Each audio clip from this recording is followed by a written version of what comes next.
धर्म स्नेही भव्यात्माओं, आज आपको एक बार नहीं, दो बार नहीं, बार बार धर्म की बात सुनने को मिल रही है। निरंतर आप उस धर्म का पान कर रहे हो और लोग जो हैं शिवरार्थी, तो हमने कहा कि क्या है भाई, इनके लिए क्या पान करने के लिए मिल रहा है। लगता है ये धर्मामृत पान करके सारे जो करने वाले हैं उपवास, वो सब तृप्त यहाँ पर बंदा जी की धरती पर हो रहे हैं।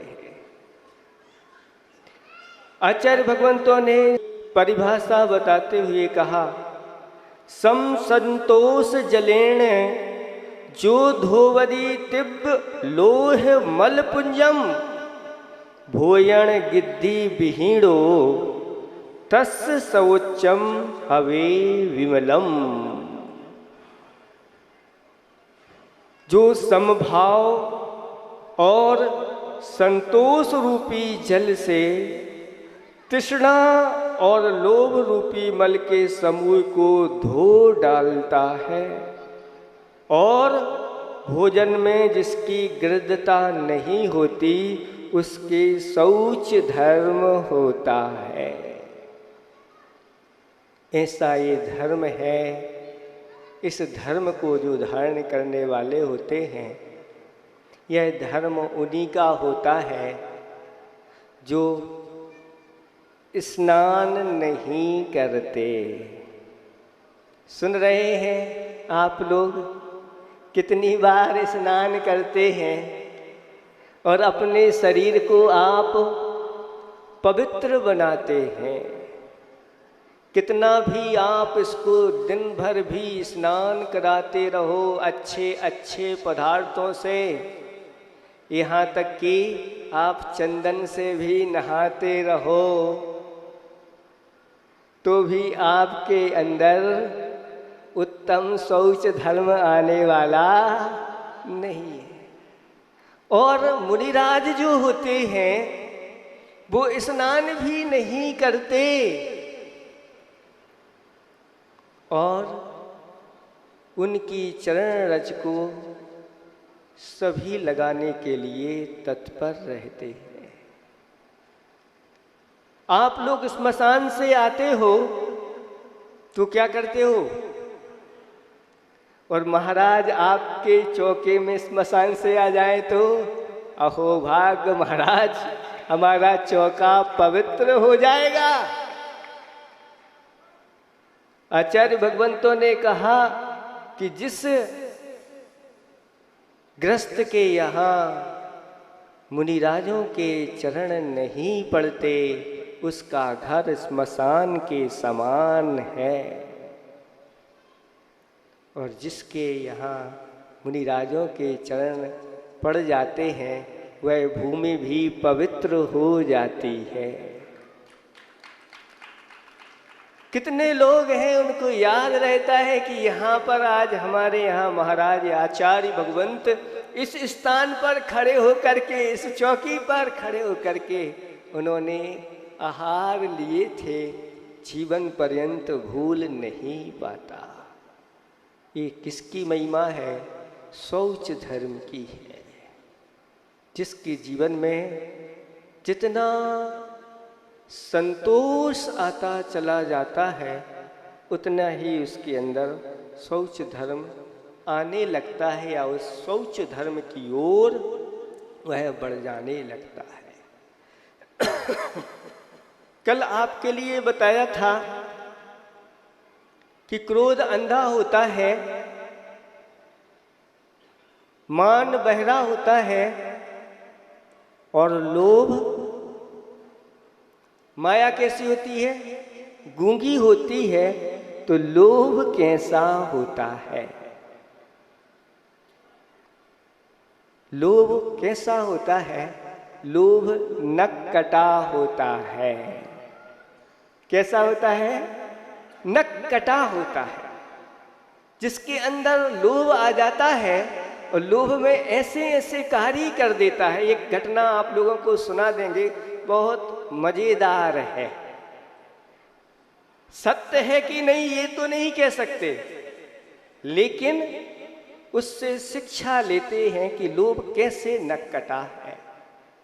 एक किसान था और वह खेत में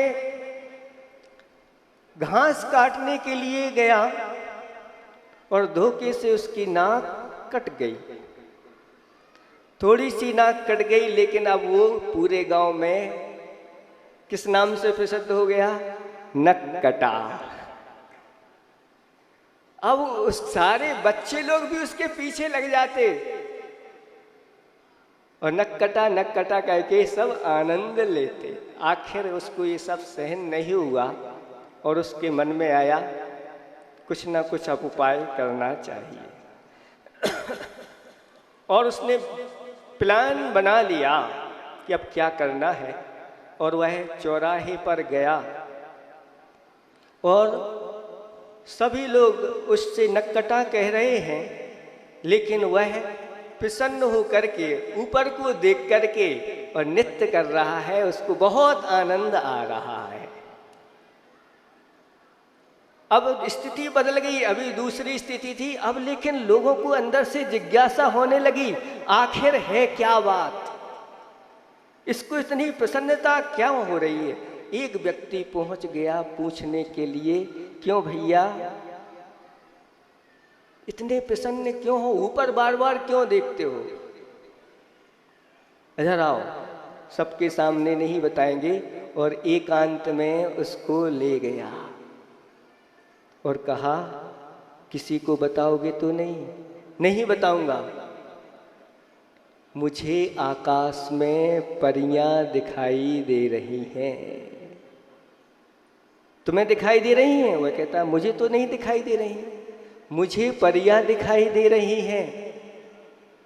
वह कहता है, तुम्हें परियां क्यों दिखाई दे रही हैं और मुझे क्यों नहीं दिखाई दे रही है? वह कहता है, तुम्हारे बीच में जो नाक है ना, इसके कारण से तुम्हें नहीं दिखाई दे रही है। मेरी ये नाक कटी हुई है, अगर तुम भी कटवा लो तो तुम्हें भी परियां दिखेंगी। और लोभ में आकर के उसने भी अपनी नाक कटवा ली और ऊपर देखा तो कुछ नहीं। वह कहता है, कुछ नहीं दिख रहा, चुप, अब किसी से कहना नहीं, अब किसी से कहना नहीं कि मुझे नहीं दिख रही हैं। एक से भले दो हो गए हैं, तुम भी सभी से कहो कि मुझे भी परियां दिखाई दे रही हैं। और अब चौराहे पर एक नहीं दो लोग आनंदित हो रहे हैं कि मुझे परियां दिखाई दे रही हैं।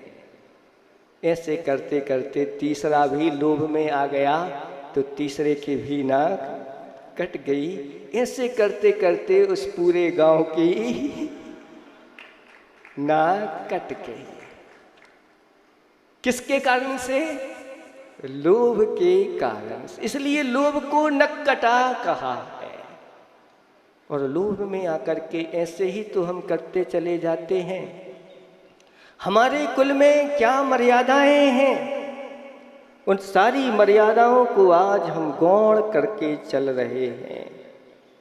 और देखा सीखी ये सारी चीजें आती चली जा रही हैं।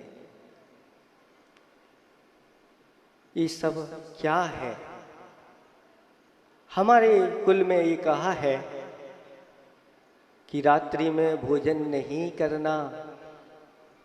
अगर रात्रि में भोजन करते हो तो कुल को कलंकित करते हो। लेकिन अब एक खाने लगा तो दूसरा भी खाने लगा और उसके साथ तीसरा भी, चौथा भी, और अब वे खाते हैं तो हम भी खाते हैं। ये इसके लिए ही दृष्टांत दिया गया है कि एक दूसरे को देख करके ये सब खाते।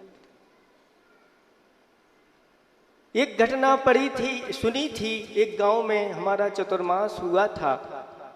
वहाँ के लोगों ने बताया, महाराज यहाँ पर एक घोड़ा है और वह घोड़ा टीवी देखकर बहुत आनंदित होता है।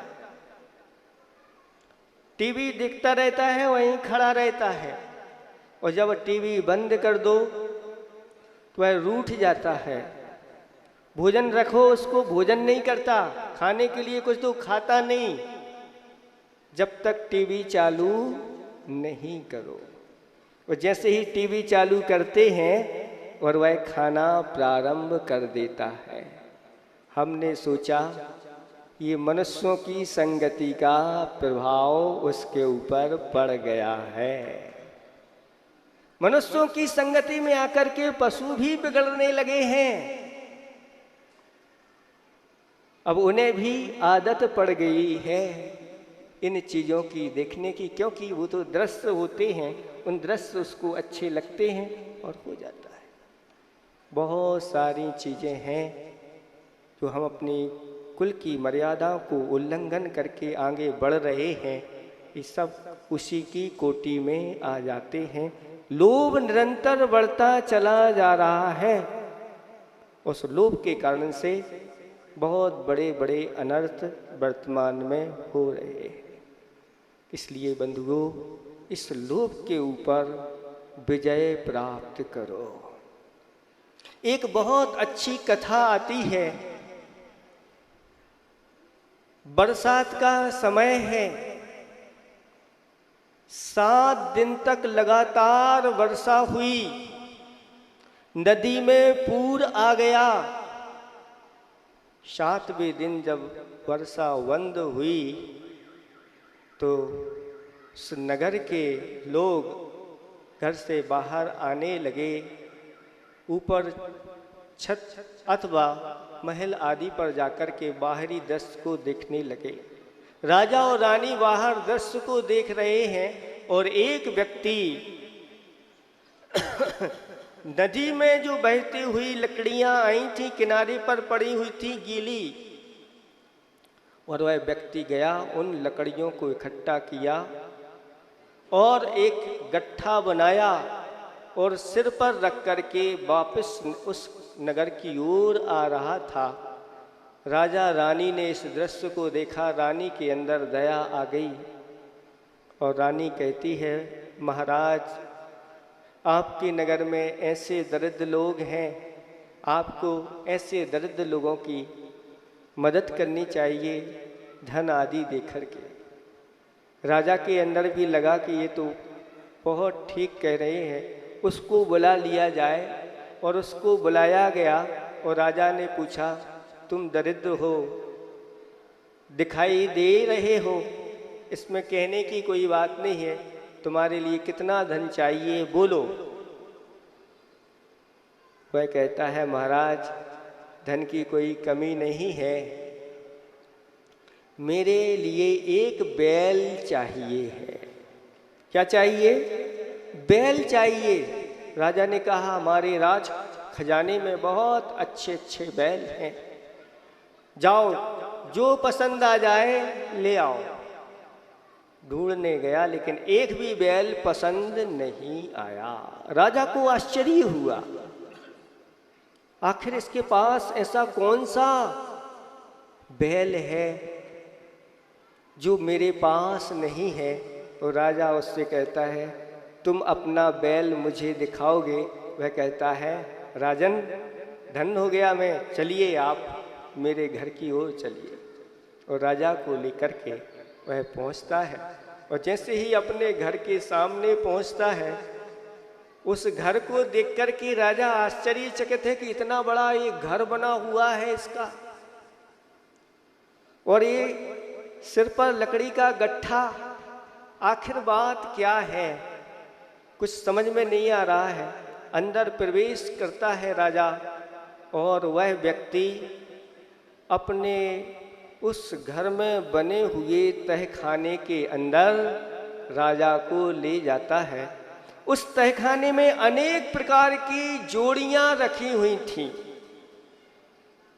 घोड़े की जोड़ी थी, हाथी की जोड़ी थी, मयूर की जोड़ी थी, हिरण की जोड़ी थी, अनेक पक्षियों की जोड़ी थी, यक्ष यक्षिणियों की जोड़ी थी, बहुत जोड़े रखे थे, वहीं पर एक बैल रखा हुआ था, उसकी जोड़ी नहीं थी। सारे के सारे ये जोड़े सोने के बने हुए थे। किसके? सोने के हाथी, सोने के घोड़े और सोने के ही मयूर आदि थे। उन सब में रत्न जड़े हुए थे और वहीं पर एक सोने का बैल खड़ा हुआ था। राजन, ये है मेरा बैल, इसकी जोड़ी मुझे चाहिए। राजा आश्चर्यचकित है कि मेरे नगर में ऐसे लोग भी हैं जो बाहर से तो कहते हैं कंजूस के धन को कोई पता नहीं लगा सकता। कंजूस कभी किसी को कुछ देता नहीं, उससे कोई ले नहीं सकता। वह हमेशा हमेशा नाना करता है। कुछ पंक्तियां हैं। नाना नाना कर जब जला, दान ना दिया है। सुन रहे हैं आप लोग? कंजूस की दशा बताई जा रही है इसमें। नाना नाना कर जब जला, दान ना दिया है। जो दान नहीं देता वो कौन है? ना दिया। माया जोड़ी सियत कथरी, घोर सत्तू पिया है। माया कैसे जोड़ता है? कथरी में रखता जाता है, किसी को पता नहीं है। वही कहलाते हैं गुदड़ी के लाल, जिनकी गुदड़ी में लाल रखे रहते हैं लेकिन किसी को पता नहीं। और घोर सत्तू पिया है, पकवान आदि नहीं खाते, सत्तू को घोरा और पी गए। और क्या करते हैं? सोचा तो था मरत बिरिया साथ लेके चलूंगा।